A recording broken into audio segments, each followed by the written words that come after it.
Ako po si Miss Winnie at ito ang ating kwento. Magandang araw. Ako po si Vanji, 25 anyos sa kasalukuyan. Ang kwentong ibabahagi ko sa inyo ay nangyari noong ako'y 23 anyos pa lamang. Nasa middle class man kami nabibilang ay mag-isa naman kaming binubuhay ng aking ama. Dagsa pa rin ang gastusin at may malaki kaming utang sa bangko. Ito ang isa sa mga dahilan kung bakit ginusto ng aking papa ang magnakaw. Sumimple lang kayo, nak. Mauna kayo sa labas at may gagawin pa ako. Go pa! Alam ko na kung ano yan. Support ako sa'yo. Ate, pati ba naman ikaw kukonsintihin ang ginagawa ni Papa? Alam mo, Vanji, napakaingay mo. Mamaya niyan mahuli pa si Papa eh. Halika nga dito. Let's go! Bakit po ba kasi kailangan pang gawin ni Papa yan, te? Hindi ba pwedeng asahan na lang niya ang sweldo niya? Paano kapag nahuli siya? Gaga, nag-iisip ka ba? Alam mo namang hindi sapat sa mga kapritsyo natin ang sweldo ni Papa. Kakainin lang yun ang konsumo natin. Alalahanin mo, nag-aaral ka pa. Oo, graduating ka. Pero marami pang gagastusin hanggang sa makapagtapos ka. Bakit kasi hindi mo ko gayahin? Oh, tignan mo. Para na rin akong mayaman dahil sa mga alahas na suot ko. Ikaw para kang muchacha. Ang yabang mo talaga kahit kailan, ate. Marami namang paraan, hindi ba? Kung tutulungan lang natin si Papa, magtrabaho din tayo. Tigilan mo nga ako dyan sa kaartihan mo, ah. Marami nang gumagawa ng ganito sa ngayon. Hindi mo na kailangang magpakabait dahil mahirap ang buhay. Aanhin natin ang kabutihan kung mukha naman tayong palaboy. Hinila ako ni ate palabas ng lugar na yon. Hindi man lang niya ako binigyan ng pagkakataon makapagrason pa. Nasa isang malaking jewelry shop kami kung saan nagtatrabaho si Papa. Siya ang store manager kaya minsan siya ang nahuhuling lumabas ng building. May kalakihan ang nasabing jewelry shop at kumpleto sa mga binibentang alahas. Araw-araw may bagong dating na stocks at ewan ko ba, nagagawa ni Papa na dayain ang inventory kaya siya nakakakuha ng nagagandahang relo, hikaw, singsing, kwintas at bracelet. Binibigay niya ang mga yon sa amin. Kagaya ngayon, nasa loob na kami ng kotse nang dumating ang aming ama. Pa, ano po yung dala mo? Regalo ko para sa inyo, nak. Heto, isukat mo. Babagay sa iyo yung relo na yan. Aba, may parelo ka pa ha? Paano naman ako pa? Huwag kang mag-alala, anak. May regalo din naman ako para sa iyo. Heto, kwintas na may mga diamante. Wow, mukhang mamahalin to pa. Thank you po. Ipapakita ko na naman to sa aking live stream mamaya. Si Ate Vina, todo pagmamalaki sa bigay ni Papa. Hindi man lang siya nakakaramdam ng takot na baka may nakakita na sa aming ama o di kaya matuklasan ng may-ari na nabawasan ng mga alahas sa shelves. Ako naman ay mahiyain at matatakutin, kaya hindi ko magawang ipagmalaki ang mga bagay na binibigay niya sa akin. Hanggat maaari nga, tinatago ko na lang ang lahat ng bigay niya dahil ayokong maging dahilan pa yun ng problema. Bilang isang estudyante, halos hindi pa ako nakaka-move on sa pambubuli sa akin ng mga kilalang anak ng politiko na schoolmates ko sa university. Madalas nila akong pag-initan at ipahiya sa klase. Paano kapag nalaman nilang isang magnanakaw ang papa ko? Siguradong hindi lang sakit ng katawan ang aabutin ko, dagdag pa ito sa malaking kahihiyan. Pa, pwede po bang itigil mo na ang pagnanakaw? Ako ang natatakot para sa iyo eh. Pwede kang mapahamak niyan. Anak, minsan, kailangan nating isipin ang ating mga sarili. Nakakasawa din na palagi ka na lang natatakot gumawa ng mga bagay-bagay. Kung hindi ako magnanakaw, baka magtagumpay na ang bangko na ilitin ang bahay natin. Ayokong mawala ang kaisa-isang alaala ko sa inyong mama. Kaya sige na, tama na yan. Umalis na tayo. Ang dami mo pa kasing arte, Vanji. Puro katakot, masama, konsensya. Ay, pwede ba? For once maging selfish ka naman? Aba, kahit kumayod ng husto si Papa, hindi niya basta-basta mabibili ang mga bagay na ganito. Isa pa, nakita mo naman, nakapag-aral ka dahil binibenta namin ang iba sa mga nakukuha niya sa jewelry shop. Kaya itigil mo nga yung pag-iinarte mo. Napayuko ako. Alam ko naman na karamihan sa perang ipinambabayad ko sa universidad ay galing sa benta nila ate sa ninakaw ng mga alahas ni Papa. Pero hindi talaga maalis sa akin ang mag-alala. Kaya naman kinabukasan, nakipag-usap ako sa aking boyfriend na si Carl. Love, ano bang dapat kong gawin? Natatakot na ako eh. Ayokong dumating ang araw na sa kulungan pupulutin ng ate at papa ko. Sige pa rin ba sa pagnanakaw ang papa mo hanggang ngayon? Oo eh. Nagpapasalamat nga ako sa'yo na kahit alam mo ang totoo, hindi mo sila sinusumbong sa kahit na sino. Pinoprotektahan mo pa rin kami. Mahal kita, love. Kaya lahat ng mahal mo, iniingatan ko. At kung sa tingin mo hindi na talaga tama ang ginagawa nila, pwede tayong mag-isip ng paraan para matigil na nila ang kanilang ginagawa nang hindi na kinakailangan ipahuli sa mga pulis. Paano ba, love? Kakausapin ko si Lola Selma. Sa mga sitwasyong ganito, alam niya kung ano ang gagawin. Talaga ba? Ano bang gagawin ng lola mo? Hindi ako sure kung gusto mo siya makilala eh. Pero gusto mo bang turuan ng leksyon ng ate at papa mo? Oo, ayoko nang gumawa sila ng mga kalokohan eh. Para kasi sa akin kahit pa may naitulong naman sa amin ang bawat halaga ng mga alahas na yun, iba pa rin kung nakuha namin ang mga yun sa maayos na paraan. Kung ganun, sumama ka sa akin. Magpaalam ka sa papa mo. Magbakasyon tayo sa probinsya namin ng mga 2 araw. Huwebes naman ngayon, di ba? Bukas ng hapon, pwede tayong umuwi kina Lola. Oo naman, pero okay lang ba sa'yo na magpaalam muna ako kina Papa? Alam kong hindi siya mahigpit sa aming magkapatid dahil hinahayaan niya lang naman kami na gawin ang lahat ng gusto naming gawin. Pero gusto ko rin kasing magpaalam sa kanya para alam niya kung saan ako pupunta. Ang bait mong anak, love. Kaya nga sa'yo ko eh. Natawa ako sa tinura ni Carl. Hanggang ngayon pakiramdam ko nasa ligawan stage pa rin kami. Totoo po ang sinabi ko na hindi mahigpit sa amin si Papa, Miss Winnie. Kaya nga ako nagka-boyfriend dahil pumayag siya. At alam kong papayagan niya ako na sumama kay Carl pa uwi sa probinsya nila. Pagka-uwi ko sa bahay noong hapon, naabutan ko si ate na inihahanda na ang kanyang cellphone. Mukhang gagawa na naman ng panibagong content ang kapatid ko dahil bihis na bihis siya at tadtad ng makukulay na makeup ang muka. Nakahilera naman sa harapan ng mesang pinaglalagyan ng cellphone ang iilan sa mga alahas na binigay sa kanya ni Papa. Ate, anong ginagawa mo? Vanji, tanga-tangahan lang ang peg. Malamang nagva-vlog ako. Alam ko ate, ang ibig kong sabihin, bakit nakadisplay ang mga alahas na binigay sa'yo ni Papa? Tapos na akong magmayabang sa mga friends ko sa mga alahas na ito eh. Kaya naman ibinebenta ko na online para kumita. Diyos ko ate, hindi ka ba natatakot? Baka may makakilala sa mga alahas na yan. Huwag kang ampraning, Vanji. Hindi lang naman ako ang may mga ganitong jewelries ah. Malamang may kaparehong design din ang mga ito no? Tsaka huwag mo nga akong pakialaman. Pero ate, alam mo, imbis na istorbohin mo ko, ang mabuti pa, kunin mo na lang din yung mga binigay sa'yo ni Papa nang mapagkakitaan na natin. Nasapo ko ang aking ulo dahil sa sinabi ng aking kapatid. Hindi ko nga magawang ipagmalaki ang mga alahas na meron ako tapos ibebenta pa niya. Hoy gaga, nakatunganga ka na naman sa harap ng kamera ko. Lumayas ka na nga dyan, istorbo. Sorry ate. Taranta kong wika at saka umalis kagad sa likuran niya. Ilang sandali pa, nakita ko nang nagsisimula na sa pagsasalita si ate sa harap ng kamera. Hello mga kikays! Welcome to my Presyosa Jewelries online bilihan. Pasok-pasok mga suki! For today's video, mga pre-love items na naman ang pagpipilian nyo para i-mine. Take note, mura lang, for as low as 5,000 depende sa design, carats at sa classification ng jewelries natin.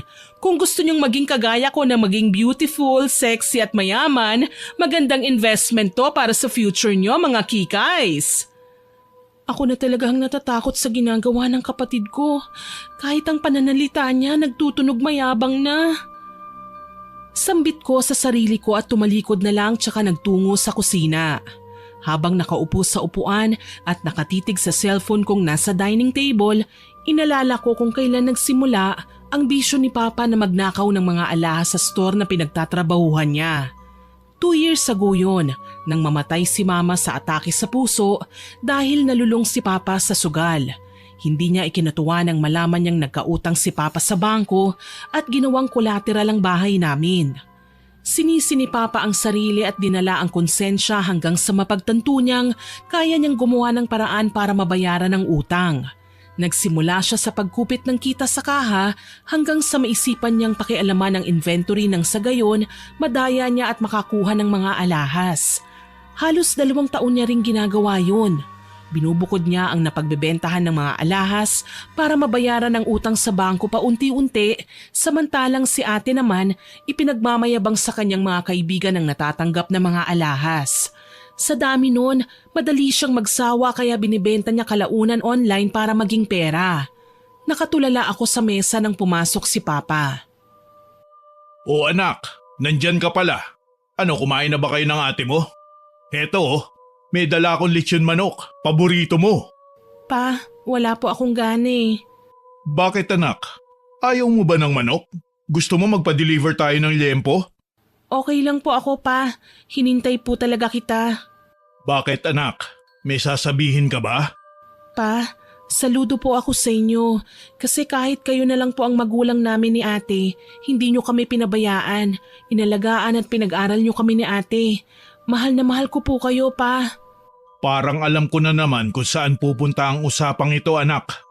Pagsasabihan mo na naman ba ako tungkol sa pagtigil sa ginagawa ko? Pamali po ba ako? Ayoko lang naman pong mapahamak kayo eh. Ako din naman nak, ayokong mapahama kayo. Ayokong kapag hindi ako gumawa ng paraan para mabayaran ang utang sa bangko ay babawiin ang bahay natin. Tapos ano, titira tayo sa lansangan? Ayokong maging isang kahig isang tuka tayo anak. Ayokong gumawa kayo ng mga bagay na ikapapahamak ng mga sarili ninyo. Ayokong pagdaanan nyo ang hirap na dinanas namin ng mama mo noon. Nakilala ko si Papa bilang isang mahinahon at mapagmahal na ama. Oo nga po at nagpapakita siya sa amin ng mga maling gawain, kagaya ng pagnanakaw, masakit lang isiping ginagawa niya yon dahil ito ang inaakala niyang tama. Sa unang pagkakataon, narinig ko siyang nagtaas ng boses sa akin. Lumuha. Kita sa itsura niya na mababa ang tingin niya sa sarili niya. Pa? Mahirap lang kami noon anak. Ang mama mo labandera. Ako naman, pa-sideline lang. Halos hindi ko mabilhan ng mga gamit sa panganganak ang nanay mo noon.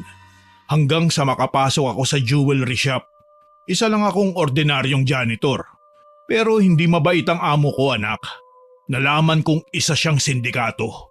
Pumapatay siya ng tao para mapanatiling lihim ang kanyang mga iligal na transaksyon. Ibig niyo pong sabihin, galing din sa masama ang pinuhunan para sa jewelry shop? Tama ka anak. Sa katunayan, front lang ang jewelry shop para hindi makita ng otoridad ang maruming negosyo sa likod ng magandang imahe ng may-ari nito. Kaya ako nagnanakaw. Dahil alam kong galing din sa masama ang perang kinikita nila. Kahit sandamakmak pa ang alahas na kunin ko, hindi sila maghihinala. Pa, hindi po tayo kagaya nila. Halang ng mga kaluluwa nila eh.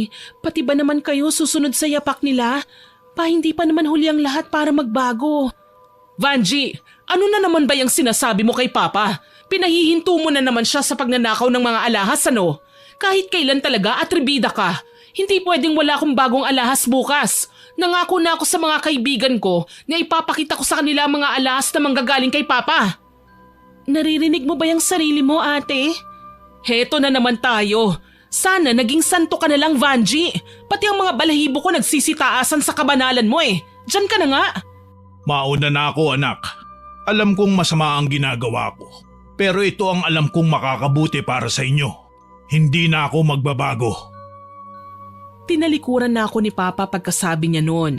Ni hindi na namin nakain ang binili niyang lechon manok. Naiipit ako sa sitwasyon sa pagitan ng aking prinsipyo at pamilya. Ano ba ang pipiliin ko? Kapag nagpakabuti ako, ang ate at papa ko naman ang mapapahamak. Pero kapag hinayaan ko na lang silang gawin ang gusto nila, mabubuhay kami ng marangya pero kinakarma na ang mga kaluluwa namin kahit buhay pa. Kahit alam kong nagtatampo si Papa, puno ng respetong nagpaalam pa rin ako sa kanya. Pa, sasama po pala ako kay Carl bukas. Dadalawin po niya ang lola niya. Ikaw ang bahala. Pa, galit ka ba sa akin? Hindi ko naman po ginustong masabihan kayo ng ganun eh. Nag-aalala lang po talaga ako sa inyo. Saka ka na mag-alala kapag nasa kulungan na ako. Sige na, iwanan mo na ako. Wala akong nagawa nang itaboy na ako ni Papa. Sabi ko nga, hindi big deal sa kanya ang pag-alis-alis namin ni ate ng bahay. Mas nag-aalala siya kung may makain man kami o wala.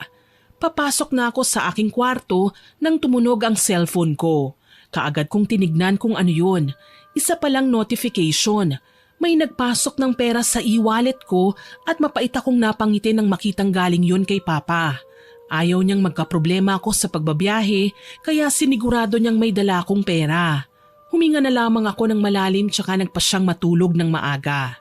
Umaga pa lang ay maingay na si ate sa ibaba. Naabutan ko siyang ipinagmamalaki kay Papa ang mga nabenta niya mula sa ninakaw nilang alahas. Nagkunwari akong hindi sila nakita pero tinawag ako ni Ate Vina. Vanji, tignan mo! Ito ang halaga ng napagbentahan ko sa alahas na binigay ni Papa. 38,000. Ang laki, hindi ba? Kung hindi ka pa sana nagdrama kahapon at binigay mo na lang sa akin ang mga tinatago mong alahas, malamang mas malaki ang kita ko ngayon. May pang-outing kami ng friends ko. Bakit mo inuobliga ang sarili mo na ilibre sila, ate? Hindi naman talaga tayo mayaman eh. Tsaka nilalapitan ka lang ng mga kaibigan mo dala ng akala nila marami kang pera. Kontrabida ka talaga kahit kailan? Wala ka na bang magawang tulong para sa pamilya, Vanji? Aba, lagi na lang kami nag-a-adjust sa'yo ah. Pwede ba? Isipin mo naman kami paminsan-minsan. Ang dami mong kaartehan sa katawan. Ano ba? Hindi ba kayo tatahimik? Ang aga-aga bangayan kayo ng bangayan. Hindi ba pwedeng magkita kayo at magkausap sa maayos na paraan, ha? Sorry po, Pa. Mangiyak-ngiyak na hindi ako sumabay sa kanila sa pag-aalmusal. Nagmamadali ako sa pag-alis at sa bahay na lang nila Carl nagpunta. Hindi ko na mapigilan ng sarili kong isumbong ang nararamdaman ko sa aking boyfriend. Habang pinagsasabihan ko sila, mas lalong nagiging masama ang tingin nila sa akin. Gusto ko lang naman na ihintunan nila ang mga ginagawa nila eh. Ayokong umabot pa sa puntong mapahamak ang mga mahal ko sa buhay. Eh kung ganyang ayaw naman pala nilang makinig sa'yo, talagang kakailanganin mo ang tulong ni Lola. Ano ba kasi ang kayang gawin ng lola mo? Basta, hindi ko pwedeng sabihin dito eh. Alam mo na, marami tayong kapitbahay. Baka may makarinig. Kahit kluman lang, wala ka bang balak na ibigay sa akin? Magtiwala ka lang. Hindi basta pagtigil sa pagnanakaw ang gagawin ng papa mo. May matututunan pa siyang leksyon. Sumang-ayon ako sa sinabi ni Carl. Mapagkakatiwalaan ko naman siya eh. Alam kong hindi siya gagawa ng mga bagay na siguradong ikapapahamak ko at ng aking pamilya. Kinahapunan nga, bumiyahe kami papunta sa probinsya nila. Halos 2 oras naming binaybay ang kalsada. Maya-maya pa, huminto kami sa harapan ng isang luma pero 2-story na bahay. Gawa yun sa tabla at kawayan. Pinakintab ng floor wax at namumutik-tik sa dami ng bulaklak ang bakuran. Isang ginang ang nakita kong dumungaw sa may bintana, sa tingin ko nasa late 70s. Maputi na ang nakapusod na buhok at simple lang ang pananamit. Lola, nandito na po kami. Halika apo, pasok kayo. Tuloy, tuloy. Maraming salamat po, Lola. Oo nga po pala, si Vanji po, girlfriend ko. Vanji, siya naman si Lola Selma. Aba, kay gandang bata. Magaling kang pumili, iho. Magandang araw po, Lola Selma. Ikinagagalak ko po kayong makilala. Inaasahan ko na ang pagdating nyo. Tumawag na kasi kahapon si Carl, kaya may naihanda akong munting salo-salo. Ang mabuti pa dito na tayo sa kusina magkwentuhan. Sige po. Halika, love. Feel at home lang ha. Huwag ka mahihiya. Mabait si Lola. Mukha lang siyang istrikta pero makwento at maraming alam sa kababalaghan. Ah, oo naman. Pumasok kami sa kusina at inalalayan pa ako ni Carl na makaupo.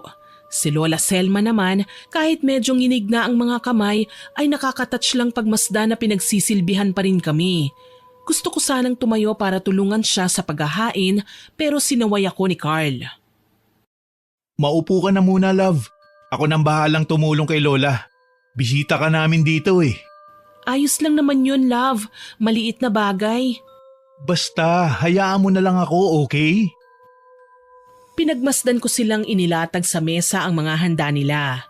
Halos maglaway ako nang makita ang kare-kare na yon na ayon pa sa matanda ay specialty raw niya.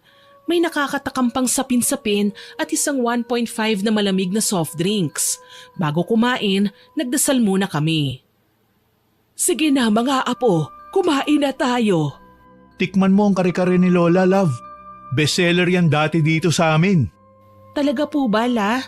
Ibig sabihin nagtitinda kayo ng ulam dati? Oo, may karinderya kami noon.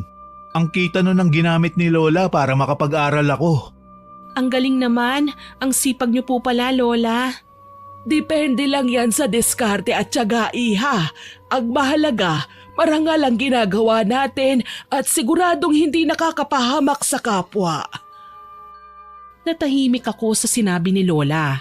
Kaagad na sumagi sa aking isipan ang mga ginagawa nila papa at ate. Napahiya ako nang mapagtantong may mga taong kaya naman palang lumaban ng patas kahit walang kakayahan. Nasa diskarte lang kung nanaising umunlad at maging maayos ang buhay sa hinaharap. Natapos ang aming pagkain kinalaunan. Inalok pa kami ni Lola ng kaping barako na malugod ko namang tinanggap. Habang nag-uusap sa maaliwalas nilang sala, ikinuwento ko sa kanila ang tungkol sa problema ko sa aking pamilya. Ilang taon na po simula nang mapansin kong nangunguha pala si Papa ng mga alahas sa jewelry shop, Lola. Binibigay niya sa amin ni ate ang mga iba habang ang iba naman ibinibenta niya at binabayad sa utang namin sa bangko. Hindi mo ba siya sinubukang kausapin, Apo? O pigilan man lang sa ginagawa niya? Maraming beses ko na pong ginawa yun, Lola eh. Kaso lang dinadaan ako ni Papa sa konsensya.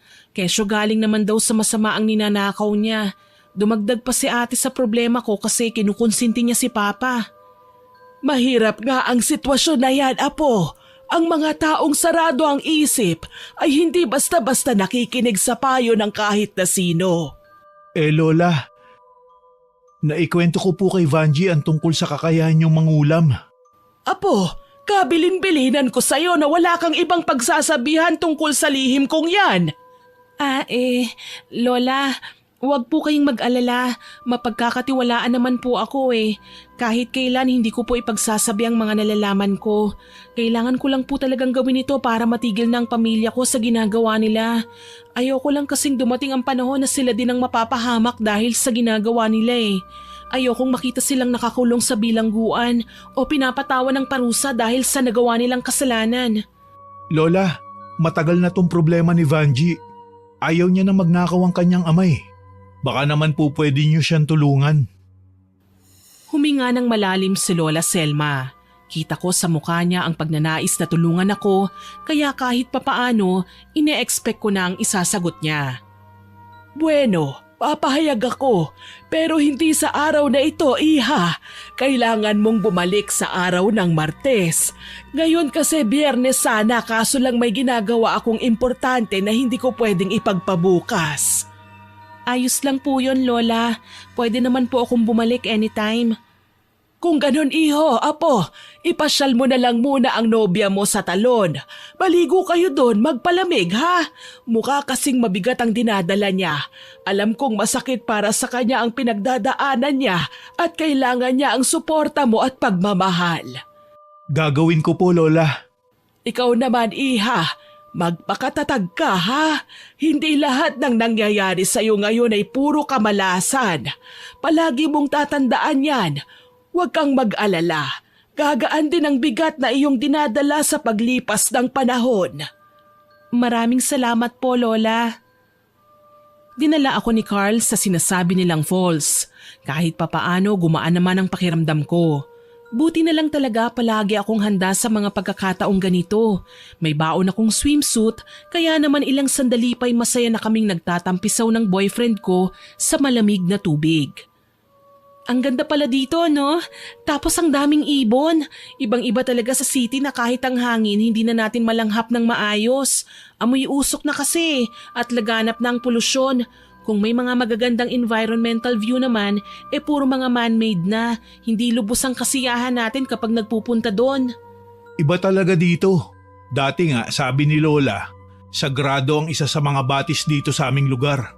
Walang sino man ang nakakapunta maliban sa mga manggagamot at albularyo. Ginagamit daw kasing paliguan ng mga diwatang nagbibigay sa kanila ng kakayahang gumamot. Bakit? Hindi na ba ito sagrado ngayon?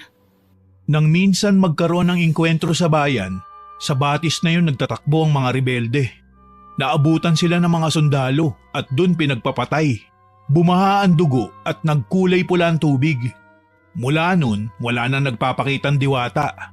Natakot sila sa karahasang ipinakita ng mga tao. Nakakatakot naman. Buti walang nagmumulto, no? Hindi ko alam sa ngayon. Pinagbawalan kasi ko ni Lola na magpunta dun eh. Sabi niya, lahat ng napapagawi ngayon sa batis na yun ay sinasapian ng masamang elemento. Kaya dito na lang niya tayo itinuro. Tumango ako sa mga ikinuwento ni Carl. Hindi ko maiwasang makarelate sa sinabi niya sa nangyayari sa pamilya ko. Kung paanong noong nabubuhay pa kami ay sagrado sa amin ang paggawa ng kabutihan, ngayon naman ay kabaligtaran. Kung makapagnakaw kasi si Papa, lantaran na. Si ate naman kung makapagyabang, masahol pa sa tunay na milyonarya. Kaya kailangan ko ang tulong ni Lola para mabawasan man lang kahit papaano ang mga masasamang ginagawa nila. Nang maalala ko ang aking pamilya, saglit kong sinilip ang aking cellphone at may nakitang notification. May bago na namang upload si ate at sa pagkakataong ito, mukhang ang mga alahas ng binigay ni Papa sa akin ang ino-online selling niya. Hello po mga kikays, ako po si Vina at nandito na naman tayo sa Presyosa Jewelry's online bilihan. Pasok-pasok mga suki! For today's video, mga pre-love items naman ang nakababata kong kapatid ang pagpipilian nyo para i-mine. Negotiable po ang price kaya pili na mga suki. Ay nako, umatake na naman ang pagiging mukhang pera ni ate. Tignan mo to, love. Hayaan mo na. Masusolusyonan din naman natin yung problema mo sa araw na sinabi sa'yo ni Lola. Magtiwala ka lang. Maraming salamat, love ha. Sobra-sobra na talagang binibigay mong tulong sa akin. Paano ba ako makakabawi sa'yo? Pakasal na lang tayo, love. Ay, grabe siya, kasal kagad. Hindi pa nga ako nakakagraduate eh. Hayaan mo na muna akong makabawi sa pamilya ko. Ikaw talaga. Pwede naman tayong magpakasal pero at the same time, tulungan mo ang pamilya mo. Hindi ba? Ako naman ang bubuhay sa'yo. Ikaw naman, kapag nagtrabaho ka kahit mag-asawa na tayo, bigay mo naman ang sweldo mo sa papa mo para makatulong ka kahit papano. Hay nako, love. Hayaan mo, tsaka na natin pag-usapan yan kapag natapos ng problema ko. Pagkatapos naming maligo, umuwi na kami sa bahay nila. Hindi ko maiwasang makaramdam ng kapanatagan sa nasabing tahanan. Oo nga at sinabi sa akin ni Carl na mangkukulam ang kanyang lola, pero hindi ako nakaramdam ng takot. Sa katunayan, nilapitan ko pa ang matanda nang matanaw ko siyang may ginagawa sa isang silid.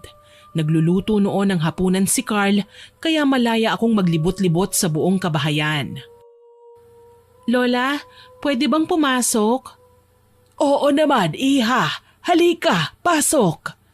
Salamat po, Lola. Ano po palang ginagawa niyo? May sinasala akong langis, iha. Ito ang ginagamit kong pamahid sa mga taong nagpapagamot sa akin. Manggagamot din po pala kayo? Isang babaeng bersyon ng albularyo, iha. Mananambal ang tawag sa akin. Pero yung sinabi po ni Carl na...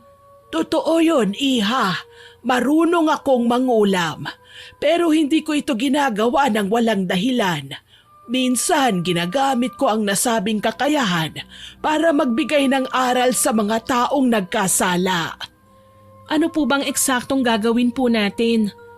May mga dala ka bang mahalagang gamit ng papa at ate mo dyan? Naku, wala po, Lola eh. Pero may litrato po ako. Mas mainam yan. Di bale, ibigay mo sa akin ang litrato nila pero lagyan mo ng kumpletong pangalan, ha? Sige po, Lola. Sinunod ko naman ang kanyang sinabi sa akin. Kinuha ko ang mga daladala kong larawan nila Papa at Ate sa aking wallet. Sinulat ko ang kanilang mga pangalan at ibinigay yon kay Lola. Hindi ko pa ito magagawa sa ngayon, pero sa araw na sinabi ko sa iyo kanina, balikan mo ko, ha? Kailangan maaga dahil sa gabi natin gagawin ang nasabing ritual. Tatandaan ko po, Lola. Ibinaling ko na muna ang atensyon ko sa ibang bagay. Nagpaalam ako sa matanda at nagpunta naman sa kusina. Napansin ko may pinto doon papunta sa likod bahay. Nagpasya akong lumabas at magpunta roon. Tahimik sa bandang yun kaya nagpasya akong tawagan sina Papa. Nakailang ring lang naman ang cellphone at sinagot naman yun kaagad ni Papa. Anak, napatawag ka. Kumusta po kayo dyan, Papa? Ayos lang naman kami, anak. Ikaw, kumusta kayo ni Carl dyan? Pasensya na ha. Baka magtaka ka kung nasa ng mga bigay kong alahas sa'yo. Kinuha ng ate mo kanina eh. Nakita ko nga po ang vlog niya, Pa. Huwag kang mag-alala, anak. Sa susunod na linggo, aalis uli ako. Pipiliin ko ang mga magagandang disenyo para sa'yo. Pa, hindi bali na po. Hindi ko naman kailangan ng mga alahas eh. Aanhin ko po yun kung hindi ko naman masisiguradong ligtas kayong makakauwi sa bahay. Iba to, nak. Sa pantalan namin kukunin ng mga alahas. Delivery yun galing sa ibang bansa. Wag, Papa! Mas delikado po yan! Wala ka nang magagawa, anak. Nakaplano na ang lahat. Pinatayan ako kagad ni Papa ng cellphone. Hindi ko na siya marinig sa kabilang linya. Mangiyak-ngiyak kong dinayal ulit ang kanyang numero pero hindi ko na siya makontak.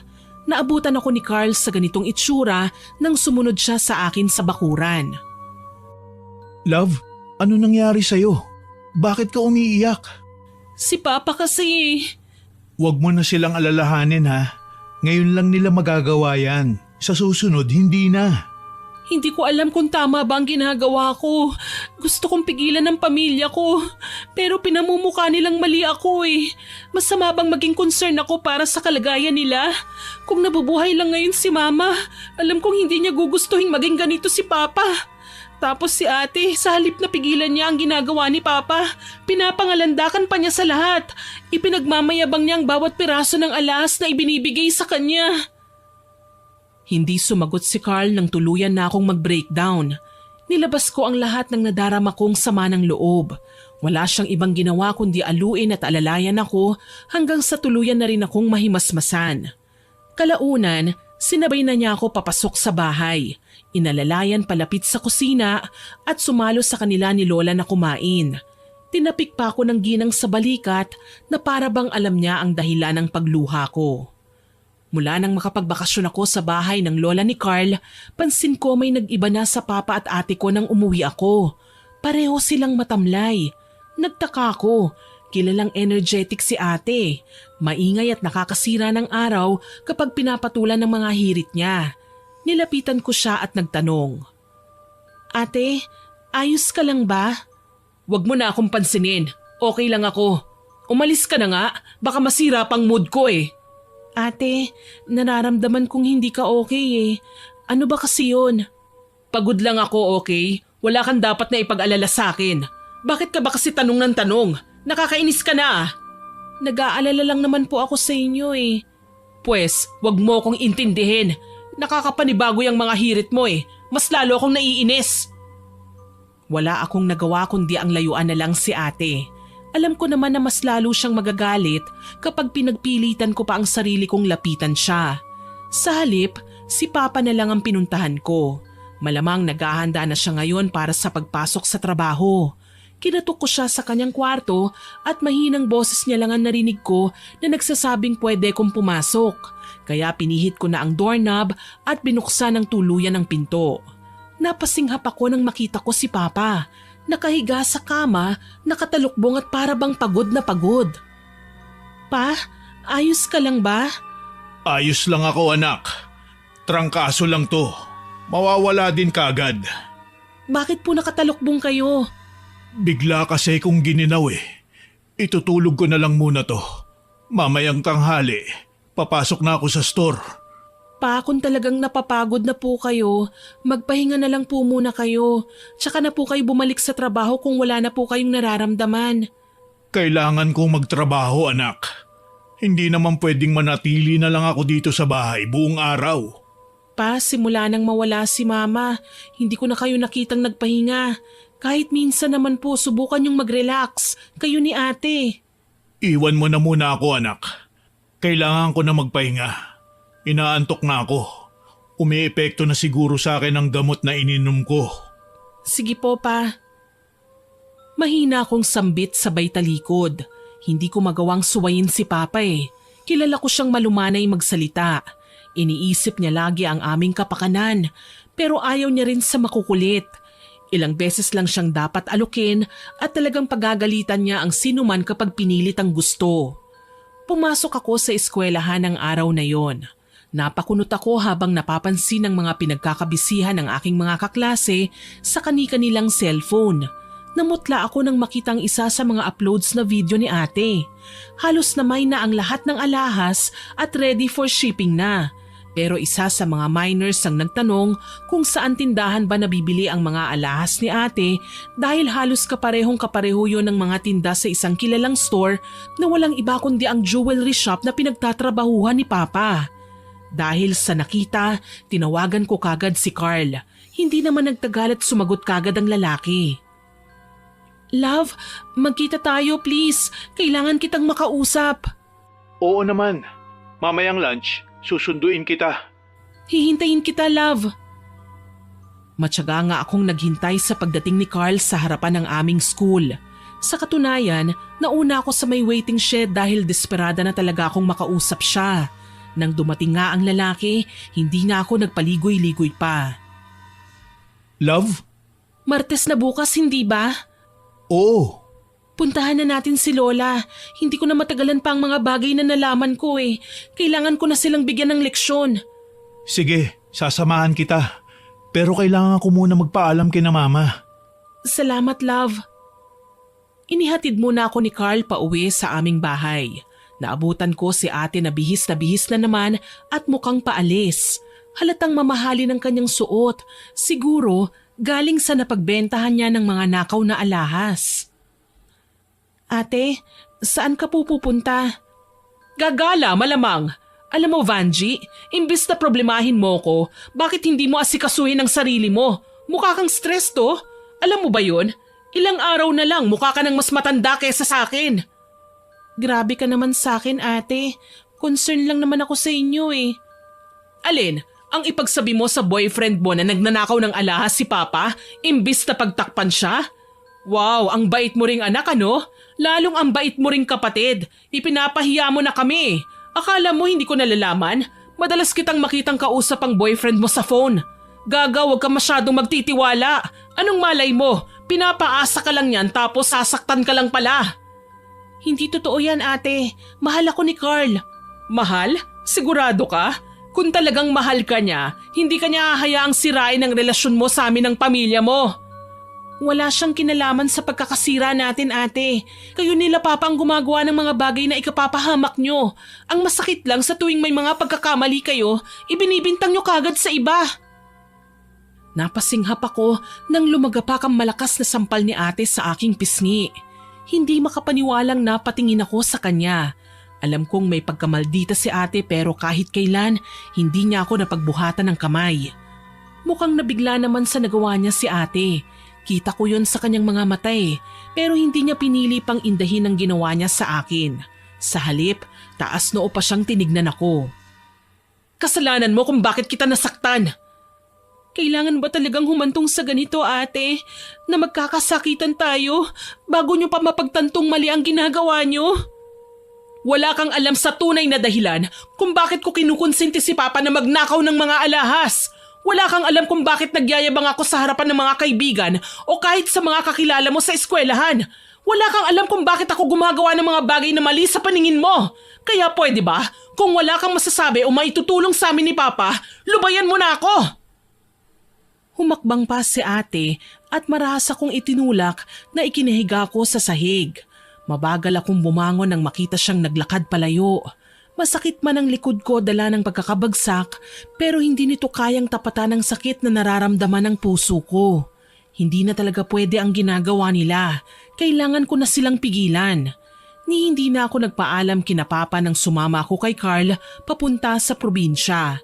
Kagaya ng una, natanaw namin si Lola Selma na nakaabang sa may bintana ng kanyang bahay. Bumaba kami ng sinasakyan namin at magkatulong na binitbit ang aming mga biniling pasalubong. Nauna akong nagmano, kasunod naman si Carl. Mano po, Lola Selma. Kaawaan ka ng Diyos, Apo. Lola, nandito po ako dahil… Alam ko na ang sadya mo, Iha. Paano? Sige pa rin sila sa ginagawa. Hindi na po sila nakikinig sa akin eh. Kung ganon, sige, pagbibigyan kita sa pakiusap mo. Pero sigurado ka na ba talaga dyan sa desisyon mo? Ang pagkulam ay hindi laro na pwede mo na lang basta bawiin kapag ayaw mo na, Iha. Isa itong ritual na may simula at may katapusan. Depende na lang sa tinamaan kung may natutunan ba siya o wala sa mga naging karanasan niya. Wala naman po akong ibang choice eh. Kailangan na po nilang matuto. Kung ganon, tatagan mo ang loob mo. Sa mga susunod na araw, hindi mo magugustuhan ang makikita mong mangyayari sa papa at ate mo. Mahinahong wika sa akin ni Lola. Yung totoo, kinakabahan po talaga ako, Miss Winnie. Pero wala naman akong magagawa eh. Kailangan kong kumapit sa mahikang itim para pigilan si Papa. Sinabi na nga niya na sindikato ang amo niya, kaya anong assurance ang matatanggap ko sakaling mahuli siyang nagnanakaw ng amo niya. Matapos ang pag-uusap naming yun ni Lola, pinagpahinga niya ako sa kwarto. Si Carl lang ang nakaabang sa kanya habang ginagawa ang bagay na yon. Ang nirequest kong makakapagpabago sa pananaw nila Papa at Ate tungkol sa pagkahumaling sa mga nakaw na alahas. Kinabukasan, umuwi kami ni Carl sa syudad. Bago kami maghiwalay ng landas, may ibinigay siya sa akin. Isang singsing at isang pares ng hikaw. Purong ginto ang mga yon. Maganda at nakakasilaw isuot. Love, sabi ni Lola, ilagay mo ito sa mga gamit ng ate at papa mo. Hindi nila mababaliwala ang mga alahas na yan dahil mangingibabaw ang kinang yan sa karamihan. Ano bang meron dito, love? Si Lola lang ang nakakaalam. Basta wag na wag ka magbibigay sa kanila ng kahit katiting na clue na alam mo ang tungkol dito, ha? Oo naman, tsaka wala talaga akong balak sabihin sa kanila to, no? Minsan na akong sinakta ni ate. Baka mamaya tamaan ulit ako sa kanya. Ayoko nang maulit ang ginawa niya sa akin. Talaga? Nagawa yun ng ate mo? Masakit man aminin pero oo, nagawa niya yun. Kaya nga ayoko nang magtanong sa kanya ng kung ano-ano eh.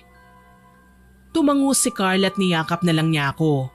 Ramdam ko ang pagdamay niya sa bigat ng nararamdaman ko. Kahit papaano, naging maayos naman ang pakiramdam ko.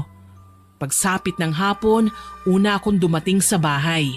Wala pa si ate o si papa. Mukhang gagabihin sila ngayon kaya ako nang nagluto ng hapunan sa kusina. Sinarapan ko ang luto sa adobo para siguradong mapapasabak sa kainan ng aking ate at papa. Pareho nilang paborito ang adobo kaya alam kong pati ang huling piraso ay pag-aagawan nila. Nang maayos ko na ang hapagkainan, napatingin ako sa orasan. Pasado 7:00 na. Huminga ako ng malalim at nagsimulang maglakad papunta sa ikalawang palapag ng bahay. Diretso sa kwarto ni Papa. Walang pagdadalawang isip na nilagay ko ang singsing sa bedside table niya. Pagkatapos, lumabas na ako at nagpunta naman sa kwarto ni ate. Tinumbok ko kagad ang jewelry box niya at ipinatong sa loob ang pares ng hikaw. Tsaka ako nagmamadaling lumabas at umaktong walang nangyari. Siya namang pagdating ni ate na may dalang sangkaterbang shopping bags. Nariyan ka na pala ate, may niluto pala ako adobo, paborito niyo ni Papa. Ano na naman ang ibig sabihin yan? Pang peace offering? Hay nako, hindi mo ako makukuha sa pagbabait-baitan mo. Ate, wala naman po akong ibang intensyon sa pagluluto ng adobo eh. Sakto kasing ako ang nauna dito sa bahay kaya nagluto na lang ako. Tsaka palagi ko naman tong ginagawa kahit noon pa. Basta, wag mo kong kakausapin. Oh, ba't ang aga pa'y nagbabangayan na naman kayo? Wala naman po pa.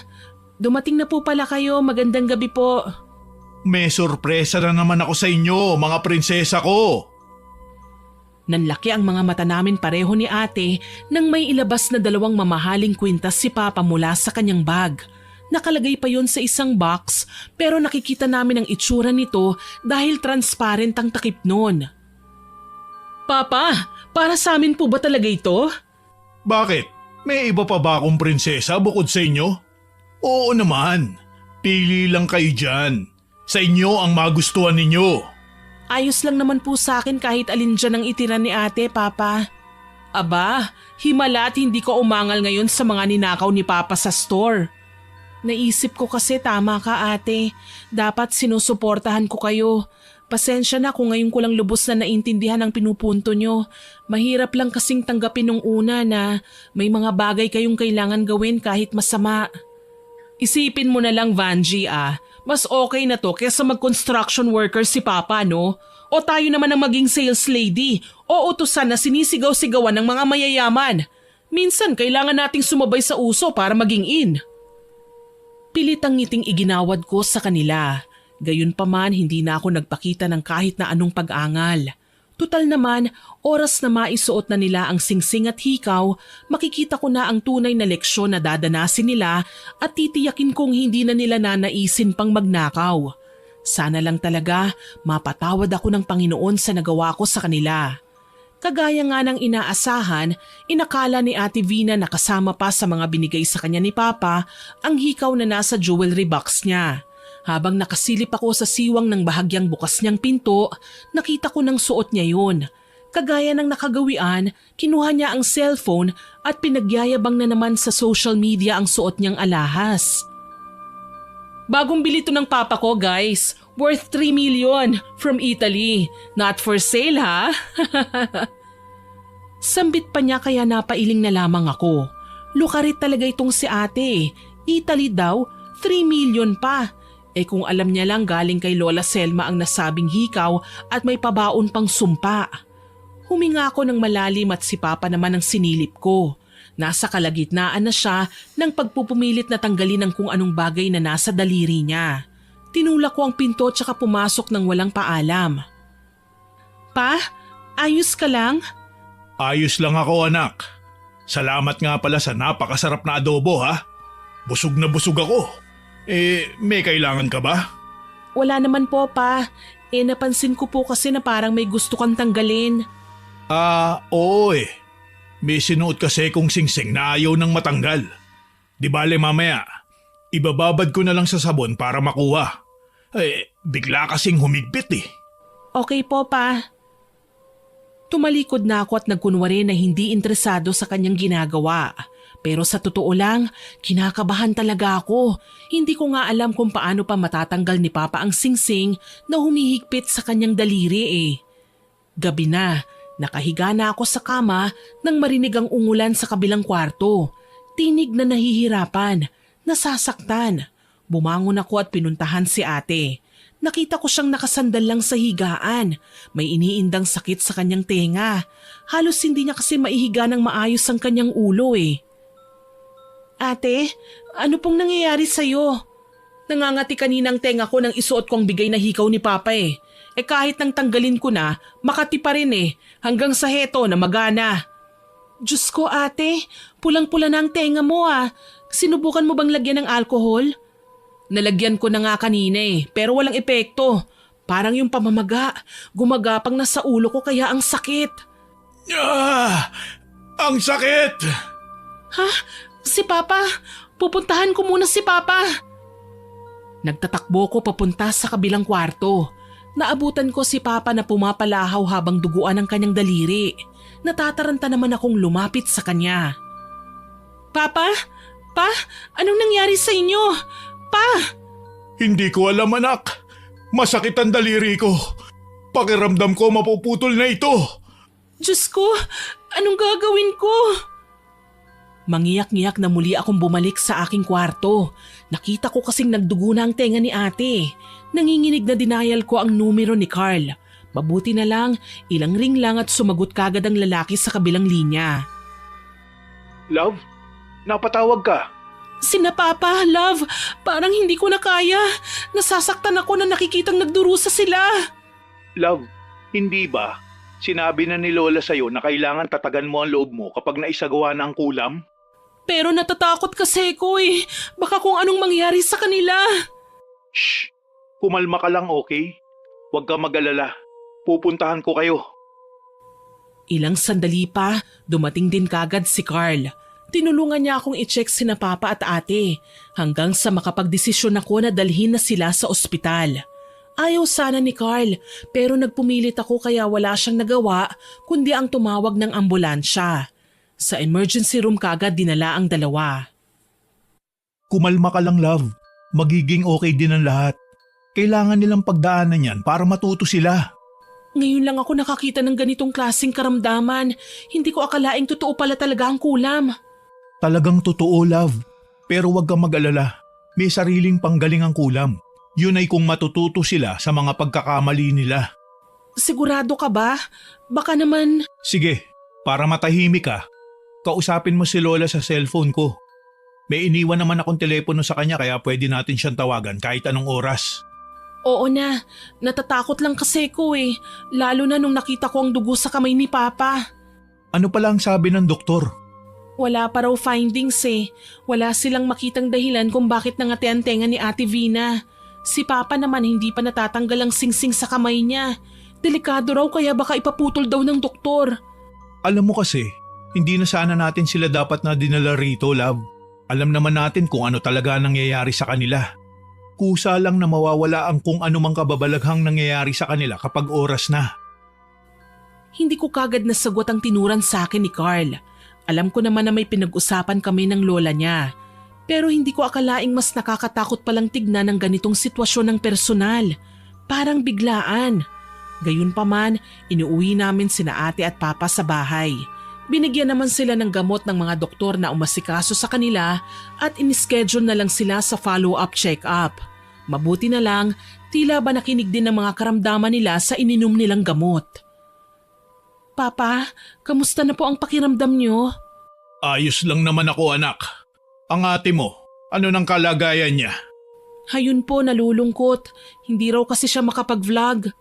Marahil, allergic lang kami sa alahas na nasuot namin.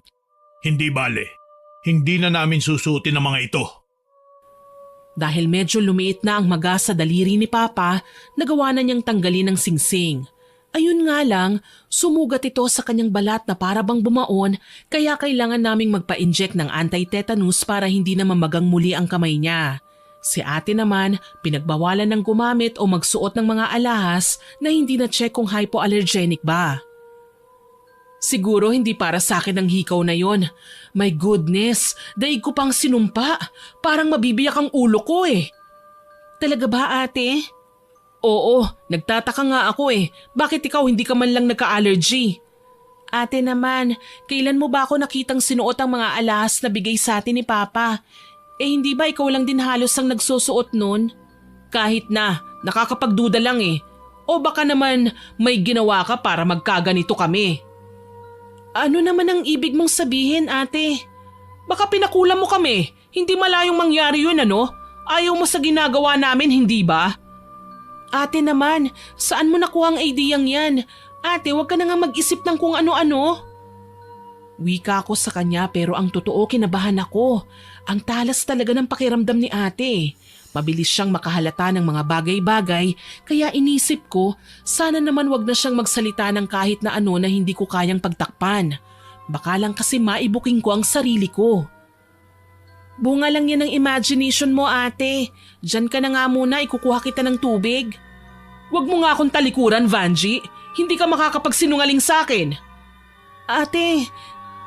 Tumayo si Ate Vina at kahit hirap gumalaw, nagawa pa niya akong sampalin. Hindi lang isa, kundi magkabilaan. Akala mo ba hindi ko alam? Ilang beses kang umaalis at kinabukasan ng bumabalik. Hindi mo naman masabi ko anong ginagawa niyo ni Carl. Sisiraan mo na naman ba si Carl, Ate? Ang bait na nga niya sa inyo eh. Tapos ganyan pa ang igaganti mo? Hindi totoo yan. Isa sa mga kaibigan ko ang nagkwento sa akin. Kilala niya ang lola ng boyfriend mo. Isang mangkukulam. Sa katunayan, takbuhan pa ang lola ni Carl ng nanay ng kaibigan ko. Hindi ako nakapagsalita dahil sa narinig. Noon pa lang, booking na ako. Kaso lang bigla akong natakot at hindi na malaman kung paano magpapaliwanag sa kanila. Kaso, dumating si Papa. Vina, Vanji, ano na naman ang ibig sabihin nito? Yang anak mo pa, pinakulam tayo. Ano bang pinagsasabi mo? Pa, wala po akong kinalaman sa sinabi ni ate. Huwag po kayong maniwala sa kanya. Halos pumalahaw ako sa pagtanggi sa mga paratang ni ate na kahit alam kong totoo ay wala akong balak na ipaalam. Namumutlang hinarap ko si ate na noon ay galit na galit sa akin. Walang ya ka? Traidor ka? Sarili mong kapatid ipapapatay mo? Pati si Papa, isinali mo pa sa kahibangan mo? Pa, hindi po totoo yan. Wala po akong ginawa, wala po talaga. Wala? Sigurado ka ha? Kung tanungin kaya natin ngayon ang boyfriend mo nang magkaalaman na. Wala siyang kinalaman sa mga sinasabi niyo. Wala! Totoo ba, Vanji? Sabihin mo sa akin kung totoo ba ang sinasabi ng ate mo. Huwag ka nang magsinungaling pa! Umigkas muli ang mga kamay ni ate at sinabunutan naman niya ako. Hindi ko naman magawang ipagtanggol ang sarili ko. Alam kong mahirap pero natatakot akong gantihan si ate. Ayokong lumalapang nangyayari sa tenga niya, lalo na't konektado pa rito ang sakit sa ulo niya. Ate, tama na po. Nasasaktan na po ako. Sigurado ka? Masakit ba? Kulang pa nga yan sa mga ginawa mo. Tigilan niyo yan! Tama na! Tama na! Napasigaw kaming dalawa ni ate nang umangat ang kamay ni Papa at tumama sa mukha ni Ate Vina. Lumagapak ng husto ang kanyang pisngi. Sa lakas ng pagkakasampal ni Papa, sumadsad si ate palayo at tumama sa mesita. Papa! Pa! Tama na! Sobra na ang ginagawa mo, Vina. Nananahimik lang ako, pero alam ko kung ano ang ginagawa mo. Ako bang sinisisi niyo ngayon? Oo, sobra na ang pang-aapi mo sa kapatid mo. Pero pa! Muling sinampal ni Papa si ate. Halos malunod ako sa kahihiyan dahil sa nakita naming nangyari sa kanya. Mangiyak-ngiyak kong binalak sana siyang tulungan pero marahas niya akong tinulak. Ate, nang dahil sa'yo sinaktan ako ni Papa. Nang dahil sa'yo nagkasira ang pamilya natin. Ikaw ang salot sa bahay na ito. Palibhasa may kakapalan ng mukha mo dahil kinakampihan ka ni Papa. Naging mabuhay ang pagtayo ni ate. Tinalikuran naman kami ni Papa. Wala akong nagawa kundi ang mapaiyak ng husto. Sinisisi ko ang sarili ko dahil sa lahat ng nangyari. Gusto ko lang naman magpakatino ang pamilya ko eh. Masama ang magnakaw, pero hindi ko naman pinangarap na magkasira kaming lahat. Nang dahil sa pagnanais kong maging maayos ang pamilya namin, nagkandamalas-malas pa rin kami. Napahikbi ako nang tinulungan ako ni Papa na makabangon. Nakukonsensya ako. Papa, patawarin niyo po ako. Hindi ko lang po mapigilang sagutin si ate. Anak, mukha man akong masama sa paningin mo, pero wala akong balak na ipahama ka. Mahal na mahal ko kayo ng ate mo. Hindi ko nga lang matanggap na kailangan yung magtalo nang dahil lang sa simpleng pagkakasakit namin. Hindi ko masabi sa kanya ang tungkol sa paglapit ko kay Lola Selma. Siguradong sa pagkakataong ito, si Papa naman ang magagalit sa akin. Kaya naman palihim ko na lang iniiyak sa kwarto ang sama ng loob ko dahil sa sitwasyon namin. Sinabi ko kay Carl ang lahat. Masama ba akong anak at kapatid, love? Tingin kasi sa akin ni ate, traidor eh. Kesyo gusto ko raw siyang patayin, na may balak daw akong masama sa kanya. Hindi ko na alam kung anong gagawin ko. Hindi ka niya maiintindihan kasi nga nilamon siya ng galit. Mabilis niyang nahulaan ang nangyari sa kanya. Pero ang problema lang, hindi mo masabi kasi nga totoo. Kakausapin ko si Lola. Ipapahinto ko na ang pagkulam niya sa kanila. Sa tingin mo papayag si Lola? Mahigpit kong sinabi sa kanya na desidido na ako sa desisyon ko. Wala namang mawawala kung susubukan natin makiusap. Mabuting tao si Lola. Sa bawat kulam na ginagawa niya, hindi niya intensyong pumatay ng tao. Hindi ganyan ang lola ko, love. Wala naman akong sinasabing ganun, love. Huwag ka naman magsalita sa akin ng ganyan. Ikaw na nga lang ang kakampi ko eh. Tapos ngayon mawawalan ka pa ng tiwala sa akin. Ayoko naman na sa ganito lang magtatapos ang pag-uusap natin ah. Pakiusap ko kay Carl. Salamat na lang nakinig siya sa akin. Kahit papaano hindi niya ako iniwan. Kampante akong malaman na may balikat pa rin akong masasandalan. Pagka-uwi ko sa bahay, todo kaba ako nang malamang aalis na naman si Papa. Nakahanda na ang mga gamit niya. Maging si ate na kailan lang ay nasampal na ni Papa, bihis na bihis at mukhang sasama din sa kanya. Papa, saan po kayo pupunta? Hindi lang ako anak, tayong tatlo. Ngayong araw darating ang mga delivery ng alahas mula sa kliyente ng amo ko galing abroad. Ako ang nakatukang sasalubong pero habang inihahatid ko ang mga alahas sa store, ang ate mo naman ang pagkakatiwalaan ko sa inventory. Nagkaayos na kayo ni Papa, ate? Bakit? Akala mo ba habang buhay na kaming hindi mag-uusap ni Papa? Anak niya ako. Natural na lalapit ako sa kanya at hihingi ng tawad kahit ikaw ang may kasalanan. Nagsisimula na naman kayo. Pwede ba? Itigil nyo na yan? Alam mo kasi mahal kong kapatid, nagkasundo kami ni Papa na pagkatapos magawa ang kailangan naming gawin sa mga kukunin naming alahas, pupunta tayo sa albularyo. Papatunayan mo ang sarili mo kung gaano kakalinis. Patutunayan mo na wala kang kasalanan. Nakaramdam ako ng takot dahil sa kanyang sinabi. Pupunta kami sa albularyo. Kapag nangyari yon, magsasagawa ng pagtatawas at malamang lilitaw na ako ang salarin kung bakit sila nagkasakit. Wala naman akong magawa dahil mas lalong makakahalata si ate kapag tumanggi akong sumama. Halos gusto nang sumabog ang ulo ko sa dami ng alalahanin. Habang papalapit kami ng papalapit sa may pantalan, panay naman ang tawag ko sa lahat ng santo at santa. Ate, mapapahamak po tayo kapag kumuha kayo ulit ni tatay ng alahas. Tama na po, itigil na natin ito. Malapit na tayo anak. Ayoko nang umatras. Ngayon pa na marami ang makukuha natin. Siguradong magiging milyonaryo na tayo. Pa, pwede ba Vanji? Tumahimik ka nga sa kakangawa. Ang arte-arte mo eh. Lihim akong napaiyak. Hanggang sa dumating kami sa pantalan, wala akong nagawa. Marami-rami ang kinuha ni Papa at dito ako mas natatakot. Siguradong hindi lang mawawanted si Papa kapag nagreklamo ang amo niya. Malamang ipapatay pa kaming tatlo. Dumiretso kami sa albularyo pagkatapos naming makuha ang mga alahas. Si ate, kahit medyo magapa ang tenga, hindi pinansin ang pananakit nito. Sinukat ang mga pulseras, kwintas sa trelo habang bumabiyahe kami. Panay pa ang pagyayabang niya sa mga kaibigan niya sa social media na kesyo na sa ibang bansa raw kami at nagliliwaliw habang namimili ng mga alahas. Anak, pumili ka na. Sige na. Ang matitira dyan ay ibebenta natin para makumpleto ko na ang kabuuang bayad ng utang natin sa bangko. Magiging atin na uli ang bahay. Wala nang kukuha nito sa atin. Hindi po tayo ligtas sa amo niyo pa. Kapag nalaman niya yung ginagawa niyo, malamang magwawala siya at hindi na tayo pakakawalan. Hindi mangyayari yun. Dahil planado ko na ang lahat. Kaya sige na, makampante ka na dyan. Malapit na tayo sa bahay ng albularyo na gagamot sa amin ng ate mo. Bakit po sa albularyo? Bakit hindi sa ospital? Ito kasi ang pakiusap ng ate mo. Huwag kang mag-alala.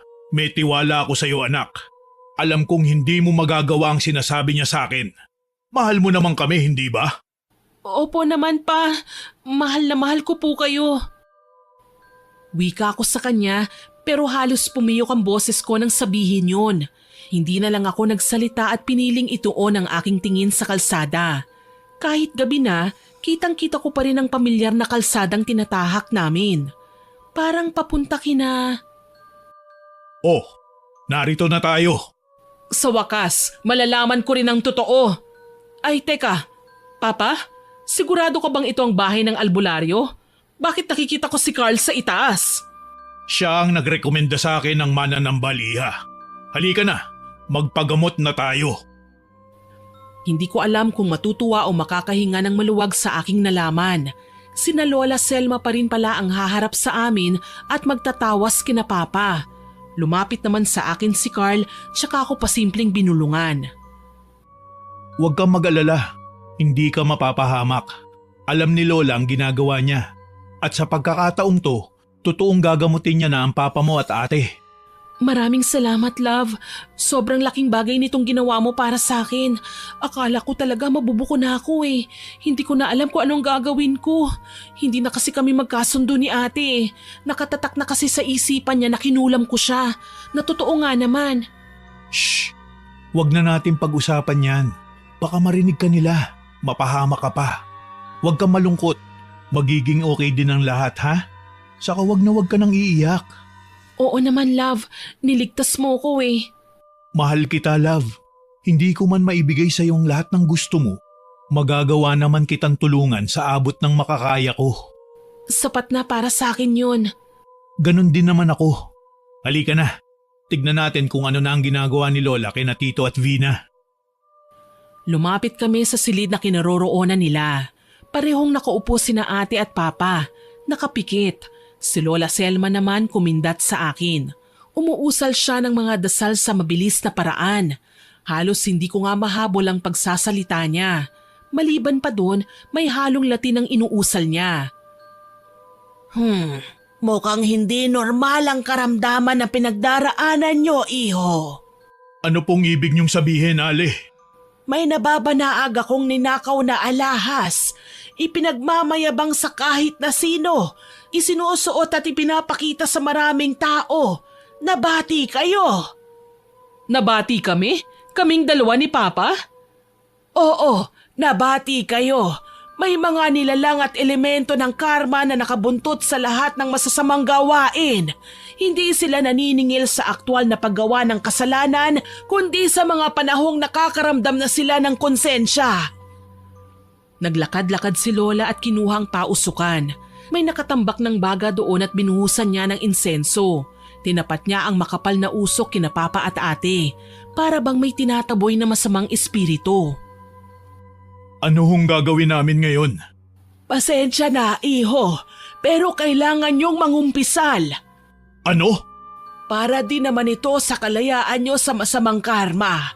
Kaya kailangan niyong sabihin sa akin ang totoo at tanging katotohanan lamang.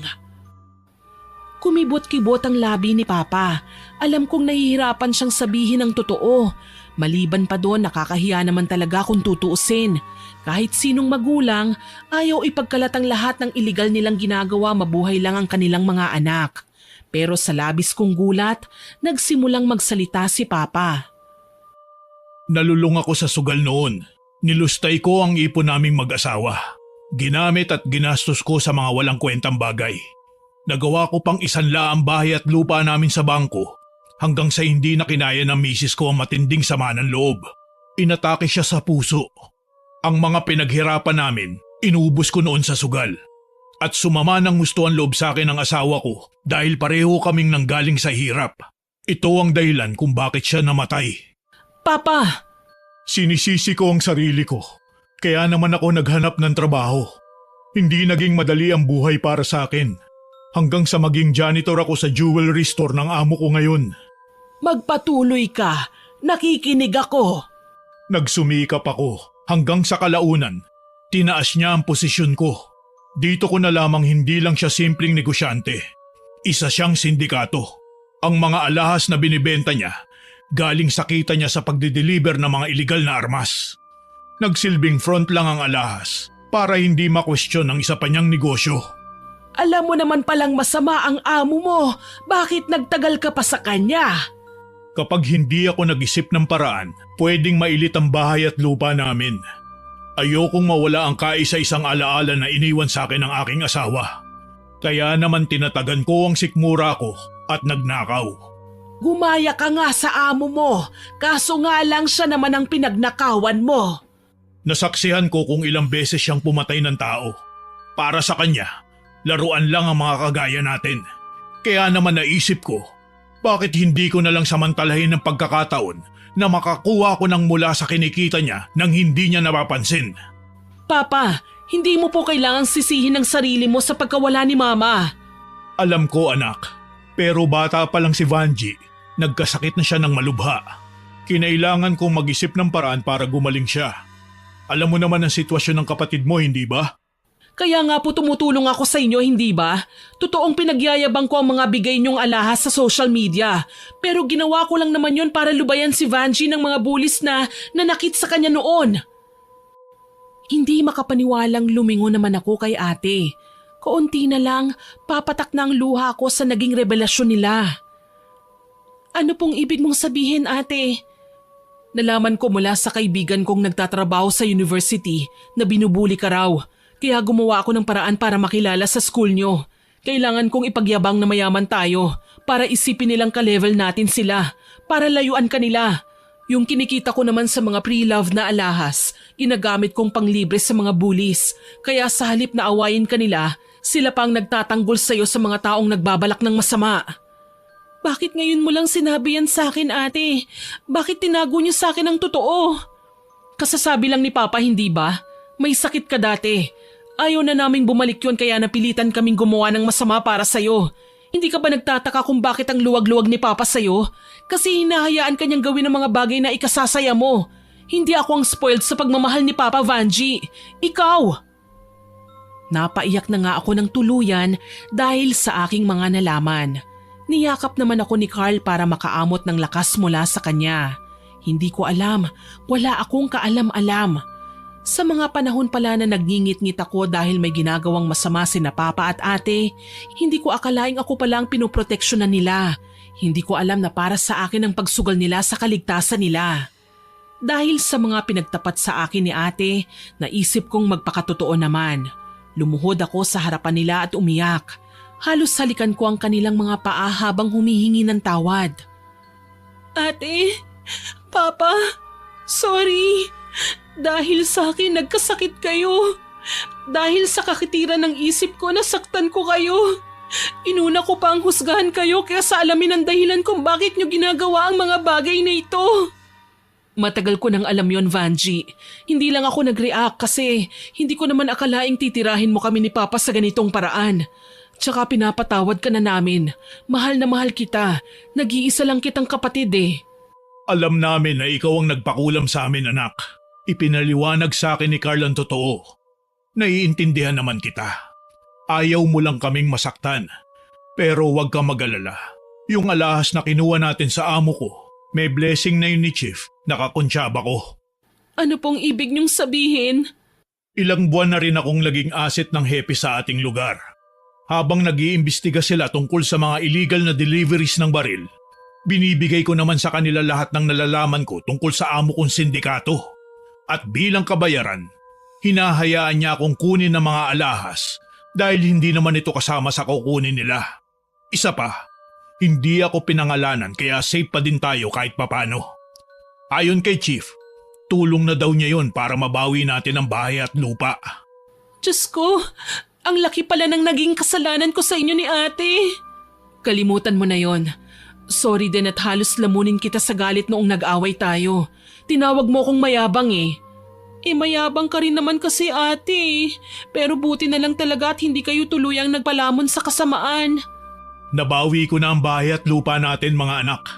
Titigil na ako sa ginagawa ko. Isa pa, ayoko maputulan ng daliri. Napakasakit pa naman ang ginawa mo. Oh, kita nyo na, dapat kasi nag-uusap-usap kayong magkakamag-anak bago kayo nagtitirahan. Ikaw, Gary, huwag puro awa sa anak na kahit gumagawa ka na ng masama, ayos lang basta mapakain mo sila. Mali yun. Ikaw naman, Vina, itigil mo na yung kaka-vlog mo. Aba kung aliw na aliw ka, maa-addict ka sa kapopost ng content mong yan.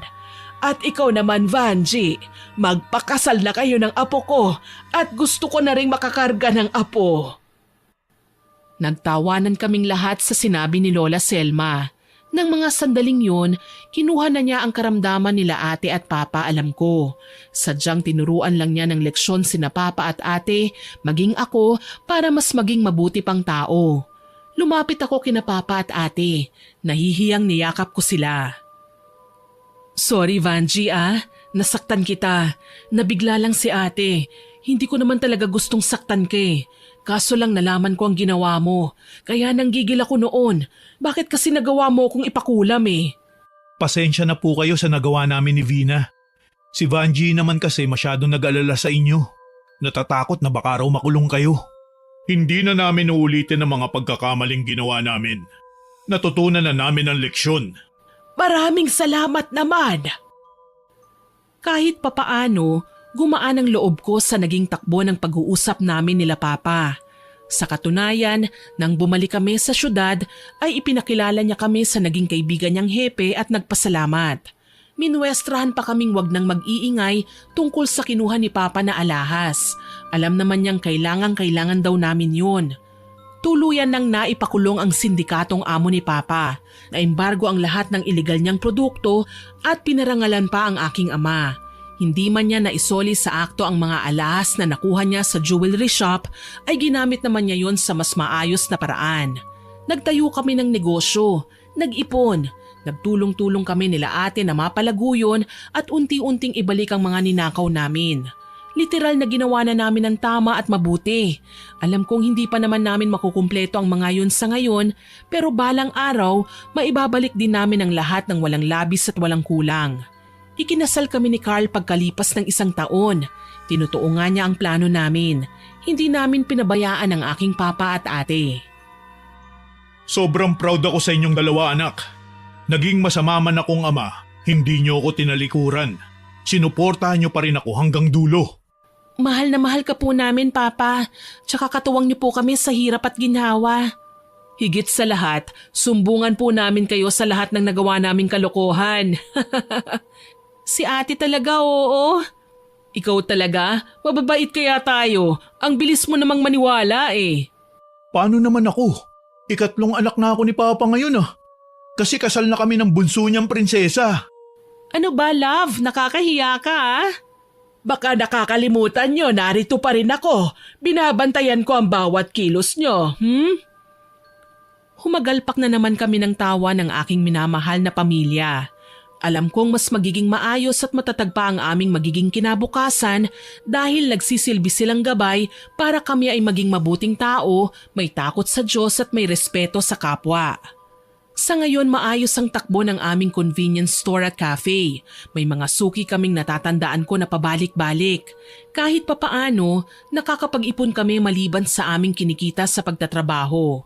Plano naming maglagay ng panibagong branch sa kabilang bayan dahil nakahiligan na ni ate na mag-bake. Si Papa naman nasa bahay. Napagkatuwaan niyang mag-alaga ng mga manok na kinakatay naman sa kanyang barbecue stall. Nasa iisang bubong pa rin kami at walang balak na maghiwalay sa hirap at ginhawa. Tanging dasal ko lang manatili na sa amin ang pagmamahalan at pag-iintindi sa isa't isa. Naging aral sa akin ang lahat ng nangyari sa buhay ko, partikular na sa pagiging mapanghusga kahit hindi pa natin alam ang tunay na kwento. Buti na lang talaga nariyan kayo ni Lola, no love? Binigyan niyo ng linaw ang kaguluhan sa aming pamilya. Siyempre naman, mahal kita eh. Mahal ka rin ni Lola, kaya niya nagawang mangkulam para sa'yo. Akala ko puro kasamaan lang ang nagagawa ng kulam eh. Minsan kailangan din palang gumamit ng ganito para matuto ang mga tao, ano? Tama ka, pero pakiusap lang love. Wag na wag kang magpa-practice na mangkulam ha. Depende, pero pag-iisipan ko, basta wag kang mambababae ha. Loyal ako sa'yo no? Takot ko lang kaya kay Lola. Talaga, katakutan mo kaya si Lola? Dati na talaga akong takot kay Lola. Kung alam mo lang, ayoko ngang nagsisinungaling sa kanya eh. Alam niya kaagad kapag ginagawa ko yun. Ibig sabihin marunong manghula si Lola? Oo, at sigurado kapag may nalaman siya tungkol sa akin, sa'yo siya unang-unang magsusumbong. At mahigpit akong niyakap ng aking asawa. Alam ko naman na ako lang ang mahal niya eh. Ilang beses na rin niya itong pinatunayan.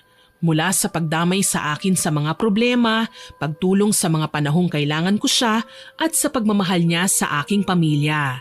Hanggang dito na lamang po. More power po sa inyong channel at God bless. Sana po ay nagustuhan niyo ang aking ibinahaging kwento. Pero bago ko po tapusin ito, hindi makukumpleto ng walang shoutout sa masusugid nating listeners. Shoutout po kay It's Me Scorpio, kay Maraya at sa Castro family, kay Resel Galope, kay Jamaica Loresco Lopez, kay Jack Abella na nag-comment sa Dalagang Inggitera upload. Ang sabi po niya, huwag kang maiinggit sa friend mo, dapat nga maging proud ka. Tama po yun kasi kung kaibigan mo talaga yun parang kapatid na ang turing mo at hindi ka iinggitan. Salamat po sa pagko-comment, Jack. Shoutout din po kay Sir Ernesto Esparza, kay Maria Teresa Balsacao at kay Nat Saga. Hello din po kay Judith Fajardo, kay Aiza Mendoza at sa mga kaibigan niyang nakikinig sa atin sa Saudi Arabia. Hello po sa inyo dyan. Shoutout din po kay Ma'am Vilma Lonsaga, kay Kathy Alfonso, kay RJ Florano na birthday po ngayong September 23. Happy birthday po, sir! Hello din po kay Juvie Vergara, sa Galedo family, kay Ma'am Elizabeth Dunca, kay Ma'am Celestina Sigua, kay Irish Lisay at sa Granado family, sa Lisay at Mendez family from Sorsogon. Happy listening po sa inyo dyan. Shoutout din po kay Sandra Ilarde at sa Trio Store from Tuguegarao City, kay Ma'am Kimberly Espanola na nag-comment din po sa Dalagang Inggitera Upload. Salamat po ma'am sa pagko-comment ninyo. Hello din po kay Mara Malyanao II, kay Angel Canceller, kay Maria Jane B.I., kay Camille Galicia from Bohol at sa Kisa Japanese Restaurant. Hello po sa mga nakikinig dyan. Shoutout din po kay Rowena Payman, kay Ma'am Nancy Makasakit, kay Maria Therese Alimios, kay Arian Baluyot at sa anak niyang bunso na si Natalia na nag-birthday. Belated happy birthday, Natalia! Hello din po kay Ma'am Susan Castor Joseco, kay Yan Urmanita from Spain, kay Josephine Castillo, kay Vela Bulls, kay Bernadette de Ocampo at kay Risa Angeles at Empress Angeles. Salamat po sa inyong lahat na nag-comment at nakinig. Abangan nyo pa po sana ang mga susunod kong upload ha, at huwag po ninyong kalimutan mag-subscribe, like, share and comment sa kwento natin. Para po malaman nyo kagad kung may bagong upload tayo, pindutin nyo lang po ang notification bell para mabilis nyo itong makita. Aasahan ko pa rin po ang inyong suporta ha. Muli, ako po si Miss Winnie na nagpapasalamat sa inyong pakikinig.